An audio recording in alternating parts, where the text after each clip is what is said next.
every business now needs a really good foundation. You need a really good setup and structure of what is your core base technology. Now, that could be something you change, but you need to know what it is. What are you capturing there? Where is all your data?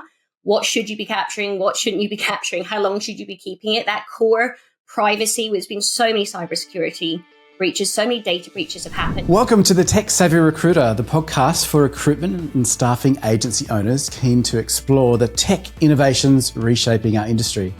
I'm Andrew Roger from recMate. And I'm Belinda Kerr from Recruitment Garage, and together we're your hosts bringing you a stellar lineup of tech experts ready to help you understand and, more importantly, benefit from the increasing array of tech available to you today. Hi everybody, today we are very fortunate to have the one and only Lee Whitaker joining Belinda and I to dive into the world of hyper-automation. Now, what is that? A few of you are probably saying. I said exactly the same thing not that long ago, but we will find out today with Lee. So Lee's background is a technology strategist with more than 19 years of experience in the recruitment industry and recruitment software. She started when she was about 4 years old. She specialises in helping businesses accelerate growth and reduce operational costs through using business process design and implementation of future-forward technologies, AI and automation, and obviously hyper-automation as well. Okay, before we dive into the questions, Lee, can you tell us a little bit more about who you are and what you're doing now? Thank you, Andrew and Belinda, for having me on the podcast. So 19 years in the recruitment software space, obviously out of Broadbean in the UK, then Broadbean here in Australia, had a little bit of time at Seek, and obviously for 6 years prior to ending in June at Kylo as COO. So definitely a variety of countries, technologies, seen a huge amount of change in that time. But over the past kind of month and a half, and actually probably over most of this year, in my downtime, I've been really looking into kind of, I guess, intelligent data, intelligent documents. You know, there's a huge amount of manual stuff done in our industry, handwritten stuff, which is beautiful. I still love the art of handwriting, stuff on whiteboards. There's people manually typing stuff into systems across the world, people who are literally just sitting, filling out forms that become an email that aren't making it into places. So I did this huge amount of research into ways we can be more intelligent with our data and our documents. And I kind of stumbled during that process on a coin word that Gartner are using called hyperautomation, and kind of went down a bit of a rabbit hole with what does that mean. Now, obviously in mining, in warehouses, in different industries, that's in space, huge amounts of different applications to hyperautomation. But this kind of area I got really fascinated about. I spent a lot of time talking with Jordan Betteridge, who's my business partner, on what that means in marketing and SEO and brands. What does it mean in our industry for software? And kind of then from that became the birth of, I guess, hyperautomate and hyperautomations for recruitment. Yeah, amazing. I think it was only about a week or two before we had a chat a few weeks back. I was reading an article about it and how it's starting to creep into our industry. So I was thinking the other day, as leading up to this recording, around what your perspective is around hyper-automation, how it might transform the recruitment industry and what sets it apart from, I guess, traditional automation. Because some people think, oh, yeah, I've got automation already. I do responses to emails. When I hit the reject button in my database, it sends a beautifully crafted email, et cetera, et cetera. But what is it that is different about hyper-automation than, I guess, that traditional recruitment automation that we've become pretty common practice? Yes. So your traditional simple automations are just what you described, Andrew. It's what happened, what can I do? So an email came in, reply with this email. I changed the candidate status, send them this. This happened, so do this. So they're very simple flow-based automations. And that is perfectly where I think most agencies are at the moment. Hyper-automation, which is the term Gartner coined, means the automation of everything that can be automated will be automated at some point in the future. So that isn't just your systems. That is all processes in your whole business. Everything you're doing internally, things you're doing with your technology. And so probably in our space, that would cover AI. It would cover your simple automations, but building out really complicated ones, machine learning. It covers the use of robot process automations, chatbots, conversational bots. It covers looking at technologies that basically encompass everything that you're doing that can be made faster and be made more effective. Now, if you're looking in other industries, that would have a huge other things. As I said, Amazon with their robots in their warehouses are picking and packing boxes, and you've got these shops now, and there's even a restaurant at McDonald's that's fully automated. That's a different version of hyper automation with really lots of different arms that go into that. But in our space, it's really then approaching your business and looking at all these efficiencies that can be gained and finding a multitude of different ways that you can actually approach implementing them. Yeah, it's interesting. I mean, when you sort of think about robotic automations and hyper automations, you obviously, well, I think about that robotic workforce that's being built at the moment to pack boxes, move stuff, break down walls and manual labor and all that kind of thing. But I think a lot of people don't think about the software side of that robotic automation. You mentioned chatbots, which is slowly but surely creeping into the recruitment space. But at the moment, they're quite at the infant stage, and they're often set up to be, if this, then that, so similar to your automation workflows. But what's around the corner is really fascinating, and I think that not that you should have to jump into the deep end straight away, but you'd be negligent, I think, if you're not starting to put this on the roadmap for agendas in discussion points at board meetings. What I really love about what you've done, Lee, is you're looking at other industries. So we're not just tunnel vision looking at how this applies to recruitment, but getting ideas from other industries, which I think in recruitment traditionally we've not been as good at as, I don't think we've taken the full advantage of what other industries are doing. So I love that you're casting that wide net and really looking for, how that could translate into what we're doing. Yeah. And I think if you're looking the whole end-to-end of a recruitment business, so many softwares that you're using, processes you're doing aren't specific to the recruitment industry, but we have had this little bit of a blinkered approach for quite a long time on using what's safe, using what everyone else is using, picking what's on a marketplace. And that's probably been great and still is great for a point in time. But actually, outside of our industry, there's enormous innovation that's already happened that is still happening. And actually, I feel like there's a part where we should almost feel a bit of shame on our own industry that we're being left behind by either staying really, really narrow or by actually not really challenging all of the people and the technologies in our industry to push further forward fast. Since we kind of went from that SaaS-based first launch of a system where we took Excel spreadsheets online, and I wasn't four, I was older, but I remember that it was so exciting in our space and it made fundamentally a leap forward. And then we've really just then added little bits around the edge. We haven't fundamentally shifted forward. But if you look in the film industry, if you look in financial industries, if you even look at what your children are using at school and the technology they have access to, it's phenomenal what is out there. And so I think looking at tiny pieces in a business and saying, actually, this piece here, this piece where we've got someone who's handwritten notes in an interview and they need to get into our system, but you've got someone typing them up. There's actually ways you can automate that into your system that are being used in other things. The federal government in the US is using incredible technology to take all the handwritten visa application processes and have them fully scanned in and automatically pull the text out and put them into their software. So there's all these things out there, little pieces, but it is going to mean for businesses to really then challenge what they're doing, what they're using, and finding all these areas of efficiency to then kind of really leap forward. And that's where that word hyper automation, well, I love it. That's what it means. Hyper is a Greek word. It means going above and beyond, or it means going above and over is the Greek word of hyper.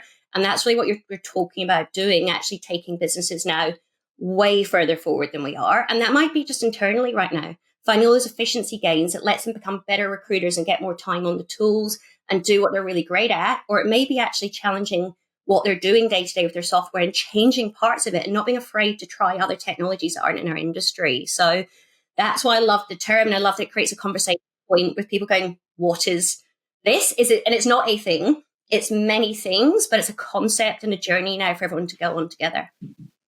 So that's really interesting. I love the way you just articulated that. What I'm really keen to know is, are there specific technologies that you see that are being used in hyper automation now for recruitment, and how they're helping to streamline the process? Yeah, so I think just in this past year, and probably obviously AI being the largest talking point, if we're not talking about it, we'd be negligent on this podcast, but that's really probably shifted now. Some pieces starting to come in. Andrew talked earlier, it's a great point around some of the chat automations. I think if anyone looks at what was at RecFest in the UK, now a lot of that technology is designed for the corporate HR market you're seeing there, but a lot of it has and can be still in recruitment and in the application process. But Scotty AI, some of these other things coming out, Hubert, the chat automation, lots of these pieces are now creeping in. And I think in the past year, that's where, and in this year now, there's a most phenomenal chance, I think, for a push for these new little pieces to come in.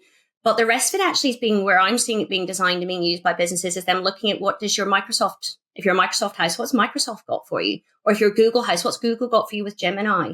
What have you actually got in your core suite already, and start using that in your recruitment business? So don't be afraid to kind of turn something on and just test it internally. I know externally adds nervousness to businesses. There's a piece where you've got a good foundations of data, of your data sets, before you start probably adding any of these tools on top, including just some of the simple automations. But actually internally, you can really experiment with what's there. And I've certainly seen, I think all the vendors are talking about it. It's probably the most talked about thing happening at the moment. But what I have seen is some of these new things that are just starting to appear. And that's exciting, and bring us back that era of when SaaS first came in, that we're actually trying to kind of bring new ones in. So no one's doing this really well. It's a new concept, and there isn't one little piece you can pick. But I think what is great to see is so many businesses at least starting to look at where could I try one or two of these new things. And it is going to be many things. And I think that's going to be the most challenging part for recruitment and businesses to go on now, is you're going to need lots of little tools, a bit like probably, I know I've got 114 apps on my iPhone. I had a look at that this morning. I'm totally okay with that. They all do different things at different points in time. But where are we going to get to as a recruitment industry with having all those different tiny little tools and being really comfortable using the right things at the right point in time? And that's where I think the shift will happen now, towards lots and lots of more small pieces, but you have to be able to connect them together and use them all really comfortably. That's really interesting. And I like your point too about, the tools that you have already got, like the CRMs and all, the different pieces of tech that you've got, they're constantly updating and changing, and obviously bringing in, more AI features, etc. So it's keeping on top of what you already do have. I mean, we've been through the process. Sometimes we've gone through and looked at the tech we've got, and then we've found, since we've bought that piece of tech and that piece of tech, they've actually added something that's the same. We don't need that piece of tech anymore. So you can kind of trim back, save some costs there, look at new ones. And then I love what you said about the connecting piece is always the thing that worries you. It's like, okay, if I've got 100 pieces, like how much do I need these to talk to each other or integrate? What are your thoughts on that, Lee? Yeah, so I think the most important piece, and this has probably been talked about for the end of time, and it will never change, is you have to, it's a bit like building your house. Every business now needs a really good foundation. You need a really good setup and structure of what is your core base technology. Now, that could be something you change, but you need to know what it is. What are you capturing there? Where is all your data? What should you be capturing? What shouldn't you be capturing? How long should you be keeping it? That core privacy. There's been so many cybersecurity breaches, so many data breaches have happened. I even saw in Shortlist this week them talking about the kind of lack in our industry of people really looking at their data, being over cybersecurity. We've got a little bit complacent about it. But the business needs to start with that really great core set up and having everything there, so then they can build all the foundations of it, of all these different pieces. And actually, everything doesn't have to be connected if it doesn't need to be. It's just being really comfortable with what has to be here, what needs to talk to each other, and really getting that kind of concept going in your business. And recruitment owners weren't designed to be CTOs or innovators or technical designers or solution architects. They're designed to run recruitment businesses, and they're incredible at that. But the challenge that's now switched over is to be really successful and stay ahead of the competition. They kind of now need to become a CIO, CTO, a solutions architect, and they need to be really designing this internal structure. And that's great if you're one of the huge top 7 globally and you've got these big teams. But for all of our small to medium businesses, and especially here locally, and I'm so passionate about our local market, that's really, really difficult to then actually be able to do that, stay on top of your company and actually be successful, because you're going to have to be out there learning, talking about every day, reading, and probably testing and playing with things constantly, because there's so much new stuff coming. Some of it might be great today and it isn't next week, or actually you need to test 5 different little chatbots to work out the right one, or you might end up with 2. And how are you really going to manage all of that? So I think that's become quite overwhelming for recruitment businesses, especially in our small market. I think there's a fine line, isn't there, between going down the rabbit hole and just getting lost in the kind of shiny new thing, and being aware of what's there so that you can be exposed to new ideas and find out what you don't know that you don't know, and only spending, like if I think about the recruitment agency owners that I work with, they've gone from being great recruiters, and now that was a busy job. Then they take on the role of being a company owner. That adds a whole nother layer. And then, the IT component of that is becoming increasingly important. They just don't have the bandwidth, like you said, Lee, to do it all. But I think sometimes we are guilty of, being sidetracked and perhaps talking about tech that we don't need yet, and coming back to, well, what do you need? What is going to help you? And what is going to help you, what you do need, and then keeping that close eye on the new stuff that's coming out, just to be, give it a little bit of time every week, a little bit of bandwidth, just to know what's there, so that when it is right for you, you can implement. Is that sort of the way that you would think about it for particularly the smaller business owners?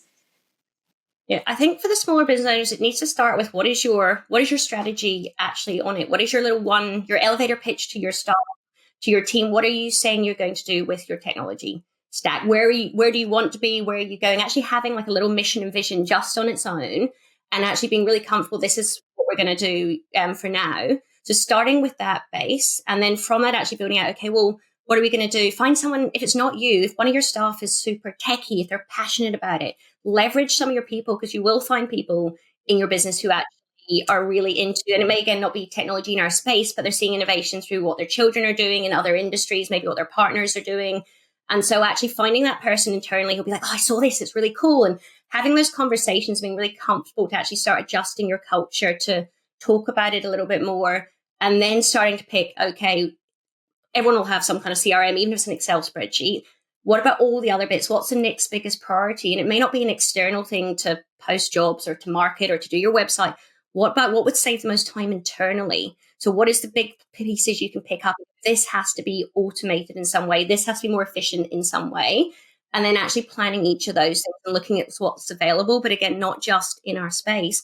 What else is out there that other industries are doing that have the same probably internal problem with data or documents or processes or manual things or things that you're repeating over and over again, or far too many meetings? Find all those things and use those. And so I think the more people can do internally and embrace that. And again, that's what I think, starting with, if you're a Google house, start with using some Gemini tools. If you're a Microsoft house, start looking at Microsoft Copilot and just explore it and get people comfortable in your business. You're looking to be innovative, you're looking to test it, is quite safe. Those are the ones where you could just start taking the little pieces, but that should build up ideas and concepts. And it should be a conversation in your quarterly board meeting or in your monthly meeting at your leadership team on what are we doing here, and picking the right bits. You can't do it all, and it's going to have to be stages. And every time you probably take a step, a new thing will come out that gives you the next. You're never going to meet the line, but you'll keep getting closer to it and it will keep shifting. But it's kind of finding those things. And I think for every agency, it's going to be quite different. What is that important few things you can put in right now? And then staying on top of it will be probably harder to do. So I think this is absolutely the right time to start having those conversations, be bringing your team and your staff together, or your leadership team, and talking about it. Yeah, I think it's essential to have on that leadership team agenda item, right? So you've got to have, you've got your people, you've got your financials, and you must have technology if you're in the recruitment space, as those three things there. Okay, and then a sub item there: what are we doing in this space to be at least aware of what's happening? Because that catch cry, automate AI is not going to do you out of a job, but somebody using AI will. Same goes for this, I guess, market as well. Those that have knowledge, access, and are starting to utilize, hyper automation tool sets are going to be a lot more efficient. They can do things at a much smaller cost base. I was chatting with an agency owner, and he was saying, we are not going to do this, but I can see in the future, not too distant, recruitment agencies offering placement fees of, say, $500, okay? Because they can offer the market a non-human powered solution, which is going to be indistinguishable in most cases from a human doing the recruitment cycle, but across a huge market. Okay. And, some people will want the bespoke process that we are traditionally offering in today's market. Others are going to be very happy to deal with somebody to take that job order in and then get 3 resumes in, 45 minutes time, because it's going to happen that quickly.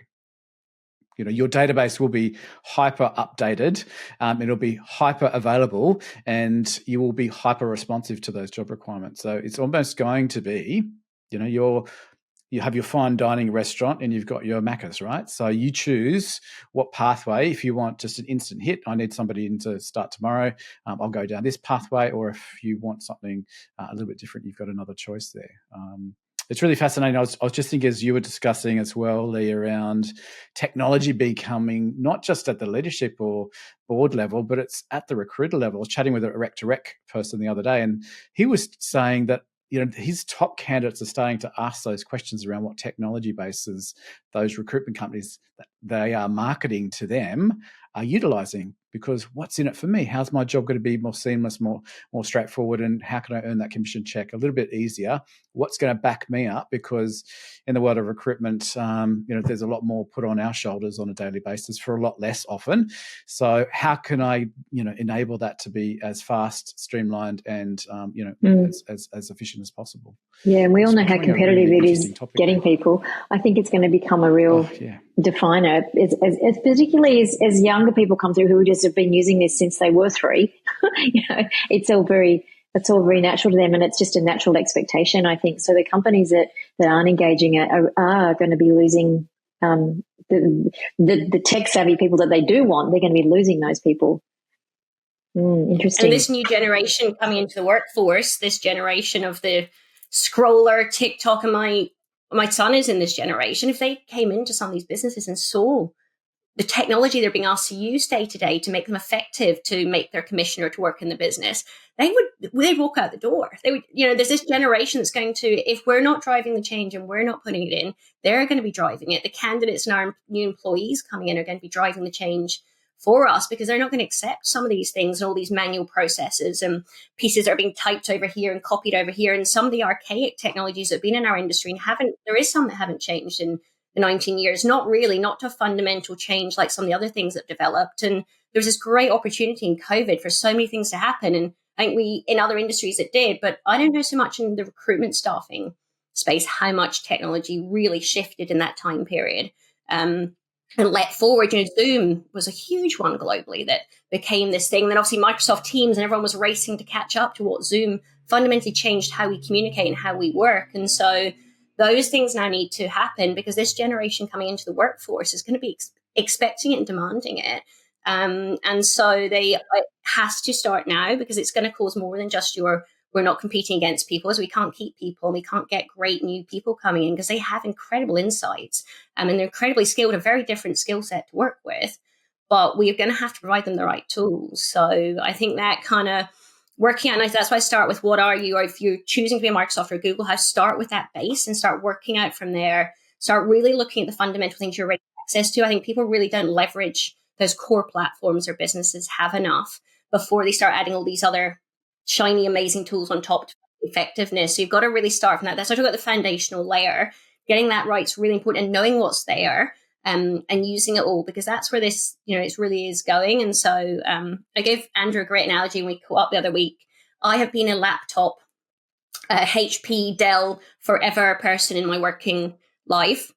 And I made the shift to go to Mac in the past 6 weeks. I did research into what it is I need. So I really want something that's light, that's effective, that I can carry around.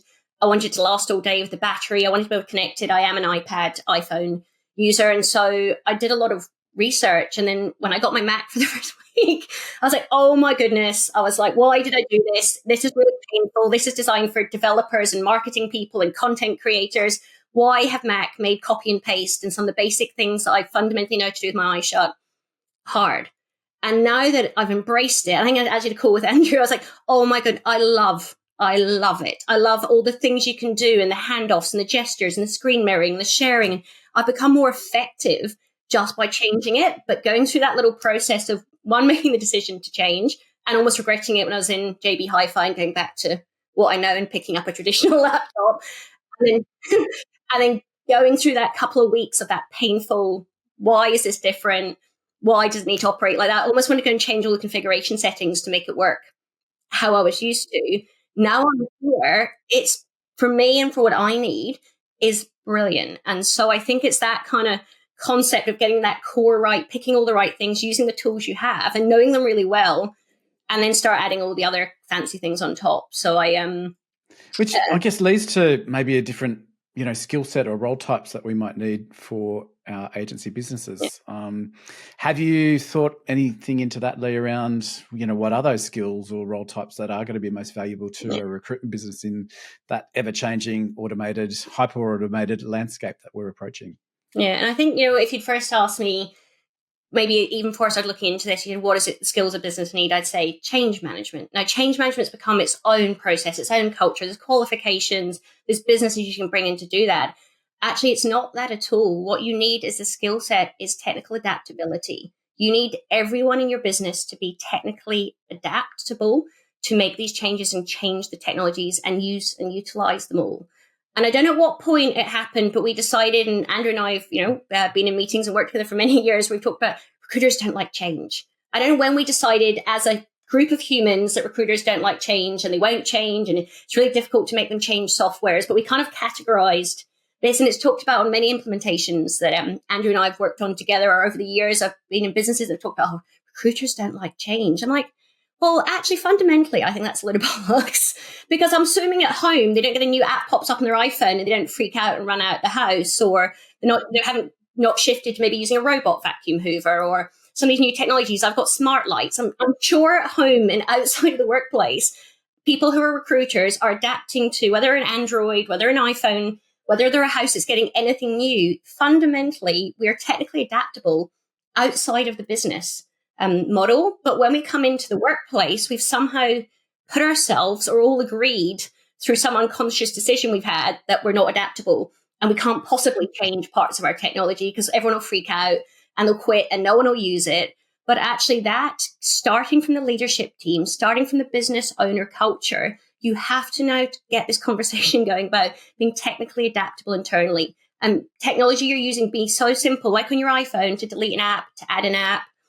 I'm working with a new physio at the moment. I do CrossFit every week. And they're like, we've got this really cool app. Would you try it out? And it's got my routines in there I need to do. It checks in to make sure I'm doing my physio exercises during the week. I was like, that's great. And when I'm not doing physio and I don't need anymore, I'll delete it. But I didn't go, this whole thing that changes how I approach now my physio journey, my meeting with my physio and practicing my exercises at home for my ankle. So I think we have to now get that point that we just Control-Alt-Delete what's been said, start from the beginning, and actually now just get in with stuff and start trying stuff, changing stuff, and being adaptable. And if you can bring it in as a culture and a mantra, you can lead from the top with it and let I'm sure your employees actually really want to try new stuff and do some of these things and be more effective. And that might be something like Trello. It might be Calendly. It might not be a really big piece of software. But if you ask them, I'm sure they've got great ideas, and they're not in this little box of they won't change. But because we've said it and put it out there, we've created something, I think, that doesn't actually exist. And so if we can get that movement going, the skills then will come with that, what they need to do, how they're adaptable, and what they need and what roles you might need. But I think it's actually just really that, embracing it and bringing it back into our industry and being really okay to delete little bits and change things just like you would if it was an iPhone. Yeah, and like you said with the Mackley, you got used to it, didn't you? And then you saw the advantage, and now you embrace it. When people can see how much easier it makes things for them, then they'll embrace it. Sometimes they just have to give it a little bit of a go in the beginning. I think that perspective around open-minded curiosity that a lot of the people that are entering our industry almost automatically have, because they've been brought up in an age where there's something new, something instant. We'll give that a go. If it doesn't work, that's fine. I'll delete it. I'll try something different. That ability to be able to play, I think, is becoming ever important within the I guess the business world to facilitate best-in-class solutions for your customer. So. I think we're not there that it's that easy yet. We're not there that I can just log on to, I don't know, I'll pick HubSpot. So I went through something particularly in our space, and just go, I'll try that and I'll try. We're not at that point with some of the things we can just delete and add them like the Napper and iPhone, but we're getting there, and more things are becoming like that, especially smaller. If you're picking things that make you effective in a business, you might find lots of little small pieces that have very small, simple solutions you can turn on. And there used to be so many barriers to entry. They have to be integrated. You need to know about APIs. You need to bring in developers. Actually, most of those barriers now with low code, with Zapier, with all these other tools out there, they've been broken, those barriers, and they've been broken through other industries that are much bigger than ours and a lot more investment into them. So there is a chance now you can do more experimenting and playing with small things than ever before. So that's really where I'd love to see that embracement happening. And also being okay for some of them, I think the challenge is people, you might say chat automation is a thing, and you go and look at 5 or 6 different ones. There's a few out there to really look at. But in them, then there's a lot of extra bits. Everyone likes to then not stay true and pick other pieces. So you might be using something, you're only using that part of it as well, and being really okay with that and not using the extra things if you don't need them. And again, a lot of other technologies we have outside of our industry, and I use my own home as a great example. My washing machine sends me weekly stats. Like, apparently Saturday I do the most washing. I don't know why I need to know that information. It makes me quite sad. But my Saturday, but whoever's designed it thought that what I need is all this AI information about my favorite load and how often I run my washing machine, and I've got a robot hoover and how often it goes out to clean. There's so much information and things now in all these softwares that actually you don't need that piece. I needed it, and it happened to come with this information, which I'll control delete in my inbox. But all these things you have to also be, I think, specific about what the purpose is you have it for, and being okay to either ignore, delete, or turn off parts of the bits you don't want as well. Because that's that kind of, there's going to be a merger of people start doing one thing and then they add other pieces, but actually you just want that because there's something better to do this. So people are going to have to get that point of not using some of the features that are in there, like some of the things, again, think about it in your own home, think about it in your own practice of how you operate in your own life, and then using it for the exact purposes you need. And so there's going to be lots of overlap. And so people might go for one tool because it does 7 things, but actually you might just do one of them really well. And you need 6 other tools that do those other pieces. And so I think where the barrier becomes price point, lots of businesses are still based on that. Oh, you've got 50 recruiters, so it's X times 50 per month. We've got to get out of that model. There is people shifting that model in the SaaS space, in our space now, because that's not how it's going to operate. You might get 2 people in your business who need that bit, or actually everyone needs it, but they're only going to use a tiny part. And so I think the software is going to have to come to the table, especially in our space now, with actually how they're pricing, how they're modeling it, how they're actually doing their ROI, what value they're adding, and find different ways to actually work with the agencies. Because I think the challenge, like, if not, they're going to have is just too expensive to do. For every time I add a person is X times this and X times that. And I need 17 softwares times 1 more license. And then it becomes a point you just can't actually dip in. And then especially for smaller, the smaller guys aren't going to invest in that sort of stuff. But when you think about how much together they make up of the market, the vendors would be very smart to price model it for them as well. I mean, I know there's some really good tech out there that might, there's the sort of the 1 to 10 space, the guys that I help could be using, but it's just too price prohibitive right now when you think of everything lined up that they need to pay for.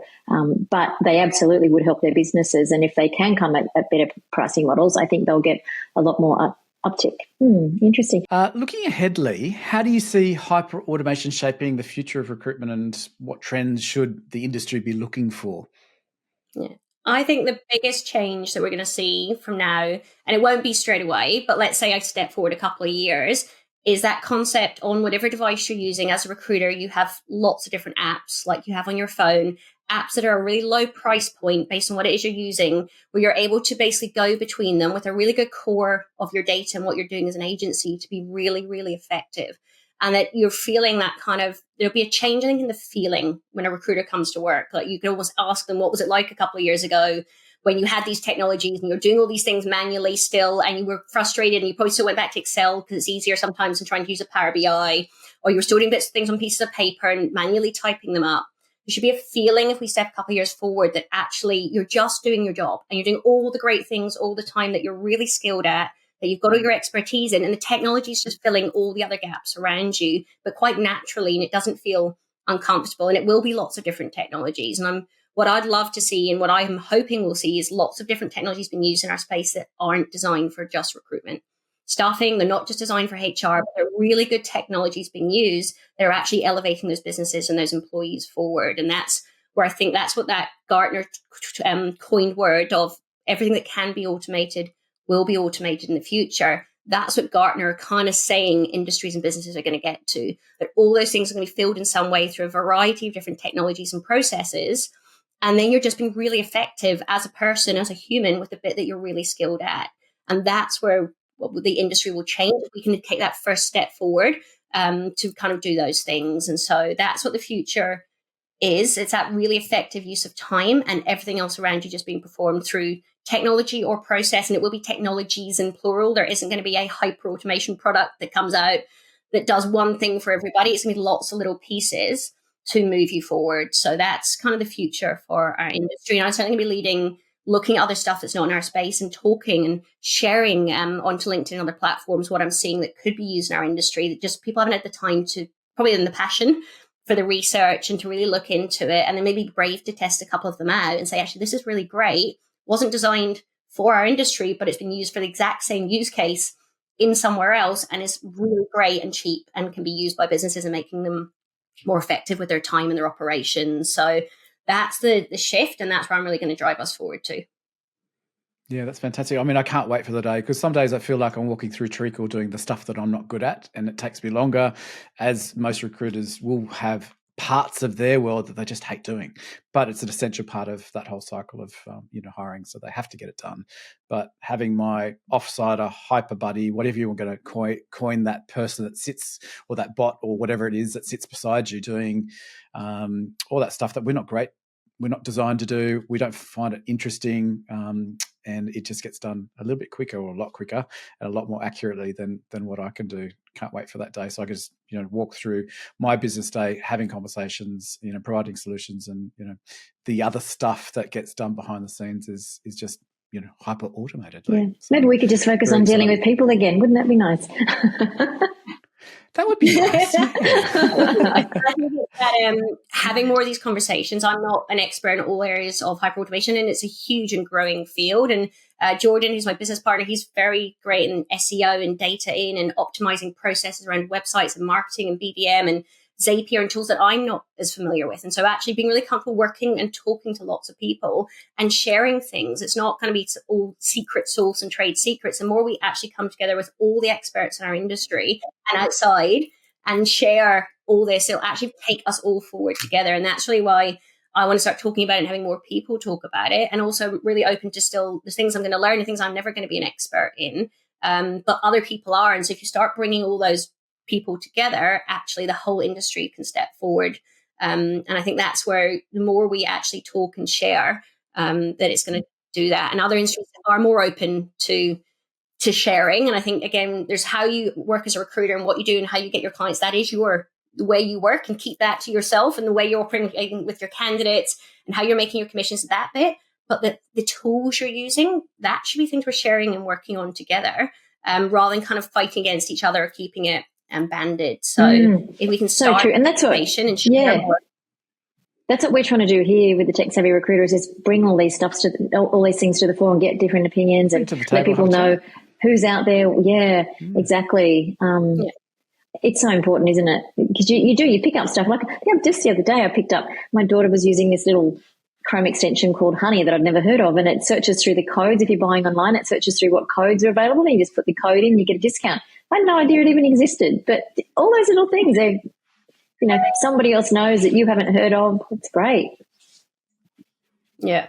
So I think that, and I think this is why it's so great what you're doing with a Tech Savvy Recruiter. And I think for you both being really open to bring in some other non-industry experts, but experts in different pieces that could be used in our space. And you've got that forum and can share that. I think that's why this is so exciting. That'd be great. Appreciate you both having me on and letting me talk about hyperautomation. Well, Lee, I've learned a huge amount today. Thank you so much for spending some time with BK and me in the Tech Savvy Recruiter. Yeah, focus on all things hyper automation today. I've got a page of notes that I've just been making as we've been chatting that I'm going to do some extra research on, because I think it is definitely, or should be, on everyone's radar in terms of where the industry is heading. I just was casting my mind back during our discussion. My first job in recruitment, I looked at a green box.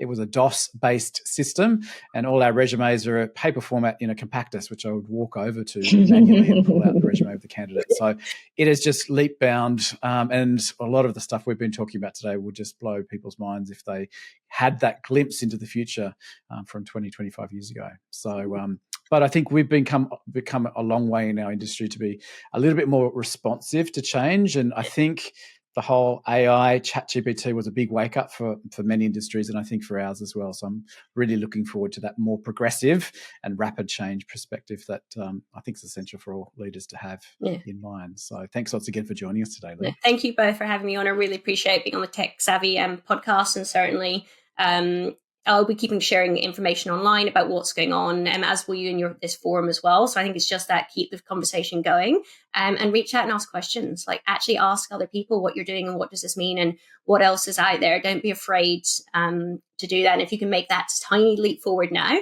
that will start you on a really great new journey for your business. Yeah, great advice. Perfect. Thanks again, Lee. Thank you. Thanks for joining us for today's episode of the Tech Savvy Recruiter. If you like to stay up to date with the latest recruitment trends and insights, make sure that you remember to subscribe so you don't miss an episode. And also, if you'd like to speak to Andrew about turning your tech stack into your secret weapon, or myself around creating an agency that delivers you more money, more meaning, and more freedom, we'd absolutely love to chat. Reach out to us on LinkedIn. Thank you so much for your support. We look forward to seeing you next time.